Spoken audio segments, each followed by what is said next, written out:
மகளே வணக்கம் மகளே. நமது தென்காசி மாவட்டத்தில் பார்த்தீங்க அப்படின்னா பழைய குற்றாலத்திலிருந்து வரக்கூடிய தண்ணீரானது பார்த்தீங்க அப்படின்னா பூவனூர் அருகே, அதாவது செனத்தா புதுக்குளத்திற்கு செல்லக்கூடிய தண்ணீரானது பூவனூர் அருகே உள்ள பாலத்தில் இயற்கை சீற்றங்களான, அதாவது தென்னமட்டை பனைமட்டைகளால் முட்களால் ஒரு ஓடை அடைப்பட்டு கிடந்தது.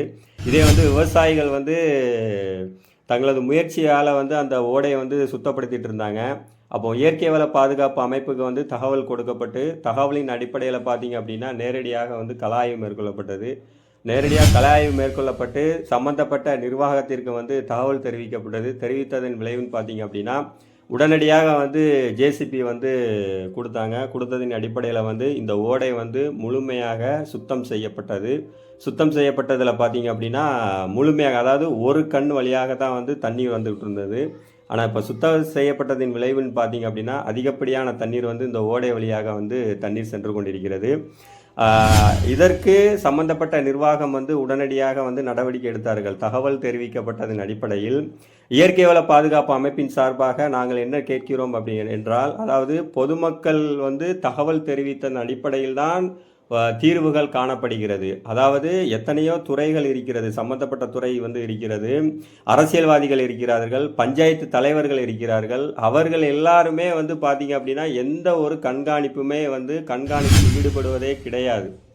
தகவல் தெரிவிக்கப்பட்ட அதாவது அழுத்தத்தின் அடிப்படையில் தான் நிறைய தவறுகள் தீர்க்கப்பட்டு இருக்கு. ஆனால் துறைகள் என்ன செய்கிறது என்பது மக்கள் மத்தியில் ஒரு மிகுந்த ஒரு கொந்தளிப்பை ஏற்படுத்தி கொண்டே இருக்கிறது. அதாவது ஒரு ஓடை, அதாவது 100 நாள் திட்டத்தின் அடிப்படையில் மக்கள் வேலை பார்க்கிறார்கள் என்று எத்தனையோ செய்தித்தாள்களிலும் நியூஸ் தகவல் வெளிவருகிறது. ஆனால் அப்படி இருந்தும் இந்த மாதிரியான ஓடைகள் ஏன் தீர்வு காணப்படவில்லை என்பது பொதுமக்கள் மத்தியில் மிகப்பெரிய ஒரு அதிருப்தியை ஏற்படுத்தி கொண்டே இருக்கிறது. ஏனென்றால் பார்த்தீங்க அப்படின்னா 100 நாள் வேலை திட்டத்தின் அடிப்படையில் ஒவ்வொரு ஓடையும் சுத்தம் செய்யப்பட்டு தூர்வாரப்பட வேண்டும். ஆனால் எந்த ஒரு ஓடையும் படுவதே கிடையாது. அங்கே பார்த்தீங்க அப்படின்னா எல்லாமே ஒரு புதர்களால், முட்புதர்களால், அடுத்து பார்த்தீங்க அப்படின்னா ஓடைகள் ஃபுல்லாகவே மண்களாலே அடைக்கப்பட்டிருக்கு. ஒரு சில ஓடைகள்லாம் இருக்கா இல்லை என்பதே தெரியவில்லை. அந்த அளவுக்கு ஓடைகள் எல்லாமே காணாமல் போய்கிறது.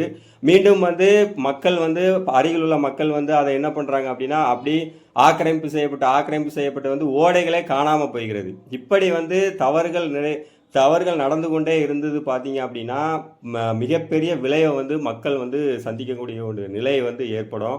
அதனால் பார்த்தீங்க அப்படின்னா தகவல் தெரிவதற்கு முன்பே வருமுன் காப்பதே சிறந்தது என்பதன் அடிப்படையில் பார்த்தீங்க அப்படின்னா சம்பந்தப்பட்ட துறையாக இருக்கட்டும், சம்பந்தப்பட்ட ஒரு அரசியல்வாதிகள் அல்லது பஞ்சாயத்து தலைவர்கள் நேரடியாக கலாய்வு மேற்கொள்ளுங்கள். தண்ணி வர்றதுக்கு முன்னகிட்டே இந்த ஓடையை நீங்கள் கண்காணித்து அந்த வழிப்பாதை எப்படி இருக்குது, அதை எப்படி சீரமைப்பு செய்ய வேண்டும் அப்படிங்கிற ஒரு முழு கவனத்தை செலுத்தினாலே தண்ணீர் செல்லக்கூடிய வழிவகை அது வேலையை இயற்கை பார்த்துக்கிட்டே இருக்கும். அதை அந்த இடத்த நம்ம அடைக்கும் போது, இல்லை அதை இயற்கை சீற்றங்களால் மறைக்கப்படும் போது தான் மிகப்பெரிய விளைவை சந்தக்கூடிய ஒரு அபாயமான ஒரு சூழ்நிலை உருவாகிறது. அதனால் பார்த்தீங்க அப்படின்னா சம்பந்தப்பட்ட துறைகள் நீங்களாகவே நேரடியாக கலாய்வு, ஒவ்வொரு ஓடையாக இருக்கட்டும், குளங்களாக இருக்கட்டும், எல்லாமே கலாய்வு மேற்கொண்டீங்க அப்படின்னா மீண்டும் இந்த மாதிரியான நிகழ்வுகள் நடைபெறாமல் இருக்கும். அதனால் உடனடியாக நடவடிக்கை எடுத்த சம்பந்தப்பட்ட நிர்வாகத்திற்கு நெஞ்சார்ந்த நன்றியை சமர்ப்பிக்கிறோம்.